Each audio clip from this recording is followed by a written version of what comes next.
बच्चों, ज़रा मुझे ये बताओ कि प्रेम में ज़्यादा ताकत है या क्रोध में? प्रेम ज़्यादा शक्तिशाली है या घृणा? कभी कभी हमें ऐसा लगता है कि कोई काम हम गुस्से से बोलें तो हो जाएगा और प्रेम से बोलें तो नहीं होगा। पर एक राज की बात बताऊं कि गुस्सा हमारी कमजोरी की निशानी है, जबकि प्रेम हमारी ताकत की निशानी है। जो अंदर से जितना शांत होता है, जितना शक्तिशाली होता है, उसे उतना ही कम गुस्सा आता है। और जो अंदर से कमजोर होता है, उसे जल्दी जल्दी छोटी छोटी बातों पर गुस्सा आ जाता है। आज जो हम कविता पढ़ने जा रहे हैं बच्चों, उसमें कवि सुमित्रा नंदन पंत ईश्वर से यही प्रार्थना कर रहे हैं कि वो उन्हें सतपथ पर चलाएं, उन्हें सबके काम आने के योग्य बनाएं और उनके मन में कभी भी किसी के भी प्रति द्वेष की और वैर की भावना पैदा ना हो। तो चलिए इस कविता को पढ़ते हैं और समझने की कोशिश करते हैं। कविता का शीर्षक है जग जीवन में जो चिर महान। जग जीवन मतलब संसार में, इस हमारे जीवन में चिर महान, चिर मतलब हमेशा से, सदा से, जो महान रहा है। तो पहले हम इस कविता को पढ़ते हैं, उसके बाद इसे समझने की कोशिश करेंगे। मैं पढ़ रही हूँ और आप सबने मेरे साथ साथ पढ़ना है।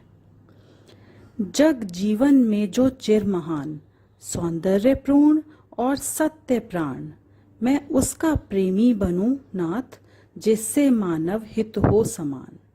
जिससे जीवन में मिले शक्ति, छूटे भय संशय अंधभक्ति।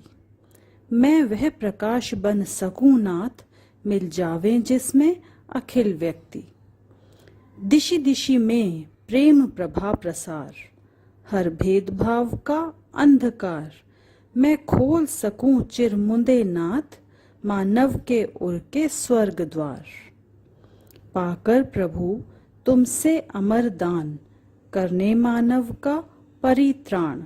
ला सकूं विश्व में एक बार, फिर से नवजीवन का विहान। और कवि का नाम है सुमित्रा नंदन पंत। तो यहाँ इस कविता के माध्यम से कवि सुमित्रा नंदन पंत ईश्वर से क्या प्रार्थना कर रहे हैं, क्या चाहते हैं वे अपनी इस प्रार्थना के माध्यम से, तो चलिए अब समझने की कोशिश करते हैं। जग जीवन में जो चिर महान, यानी कि वो जो इस संसार में, इस जीवन में हमेशा महान रहा है, जिसकी महानता हमेशा हर काल और हर समय में रहेगी। सौंदर्यपूर्ण और सत्य प्राण, जो सुंदरता से भरपूर है और जिसमें सत्य बसा हुआ है, यानी कि जो सच है, सुंदर है और हमेशा महान रहा है, जिसे हम कह सकते हैं सत्यम शिवम और सुंदरम। जो सत्य है और हमेशा है और जिसके अंदर सौंदर्य और सत्य बसा हुआ है। मैं उसका प्रेमी बनूं। कवि चाहते हैं कि मैं उसका प्रेमी बनूं जो हमेशा सच है। नाथ माने ईश्वर, ईश्वर को कह रहे हैं कि हे प्रभु, मैं उसका प्रेमी बनूं जो सत्य है। कभी मैं झूठ के रास्ते पर ना चलूं, झूठ का प्रशंसक ना बनूं या झूठ को ना अपनाऊं, हमेशा सच की राह को ही पसंद करूं और उसी पर आगे बढ़ूं। उससे क्या होगा? जिससे मानव हित हो समान। जब हम सच के रास्ते पर चलते हैं, सही रास्ते पर चलते हैं, तभी सबका हित, सबका कल्याण हो पाता है।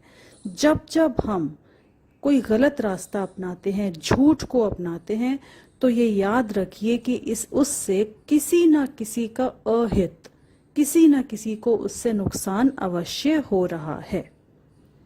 तो इसलिए कवि ईश्वर से प्रार्थना कर रहे हैं कि हे प्रभु, मुझे हमेशा सच की राह पर चलने का साहस देना, इतनी समझ देना कि मैं झूठ के रास्ते पर न जाऊं, सत्य की मार्ग पर चलूं।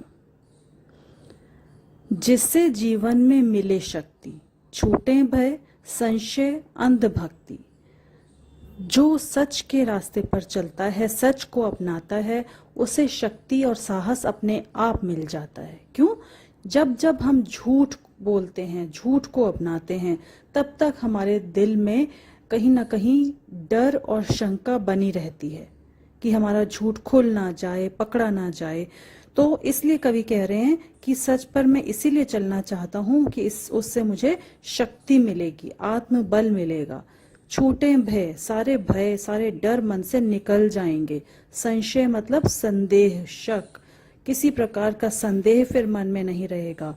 और अंधभक्ति, झूठ बोलने वालों को किसी ना किसी की अंधभक्ति करनी पड़ती है। अपने झूठ को बल देने के लिए किसी ना किसी का सहारा लेना पड़ता है। तो वो अंधभक्ति से भी मैं छूट जाऊंगा और डर और संशय से भी मुझे मुक्ति मिल जाएगी। मैं वह प्रकाश बन सकूं नाथ, मिल जावे जिसमें अखिल व्यक्ति। और मैं ऐसा प्रकाश बनना चाहता हूँ, सारे संसार में, सबके जीवन में ऐसा प्रकाश फैला देना चाहता हूँ कि जो सभी के हित के लिए हो, जिसमें सभी का हित छिपा हुआ हो। यानी कि मेरा प्रेम रूपी प्रकाश किसी एक वर्ग के लिए या कुछ लोगों के लिए नहीं होगा, बल्कि मैं सभी के जीवन को प्रेम के प्रकाश से भर देना चाहता हूँ। अखिल मतलब सारे, व्यक्ति मानव, तो सभी मनुष्य, सभी व्यक्ति मेरे उस प्रेम के प्रकाश का लाभ उठा सकें। दिशि दिशि में प्रेम प्रभा प्रसार। दिशि दिशि मतलब सभी दिशाओं में। प्रेम प्रभा का अर्थ है प्रेम रूपी प्रकाश। मैं सभी दिशाओं में, हर ओर प्रेम का प्रकाश भर देना चाहता हूँ। हर भेदभाव का अंधकार, और हर का मतलब यहाँ पर है हर लेना चाहता हूँ, दूर कर देना चाहता हूँ भेदभाव का अंधकार। कि जो हमारे समाज में, देश में या पूरे संसार में भेदभाव रूपी अंधकार जो फैला हुआ है, जिसकी वजह से अनेक समस्याएं जन्म लेती हैं, मैं उस भेदभाव के अंधकार को हर लेना चाहता हूँ, दूर कर लेना चाहता हूँ। किस तरीके से? प्रेम का प्रकाश बनकर। मैं खोल सकूं चिर मुंदे नाथ, मानव के उर के स्वर्ग द्वार।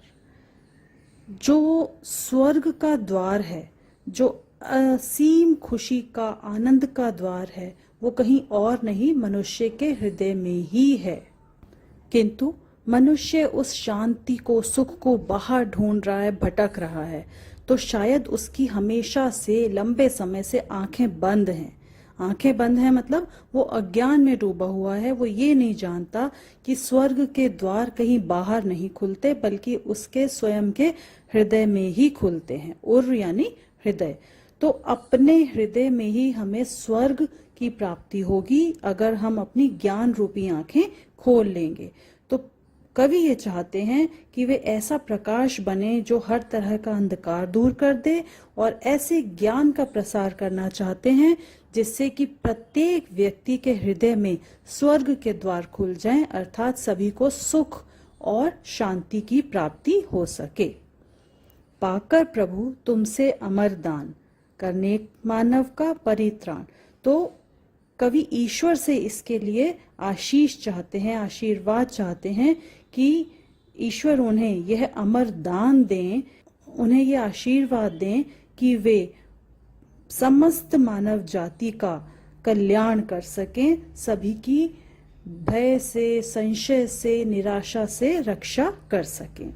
ला सकूं विश्व में एक बार फिर से नव जीवन का विहान। और ऐसा करके वो चाहते हैं कि समस्त विश्व में वे फिर से एक बार नव जीवन की सुबह ला सकें। विहान मतलब सुबह, और नव जीवन का अर्थ यह है कि पूरा संसार एक नए तरीके से नई सुबह में आंखें खोले।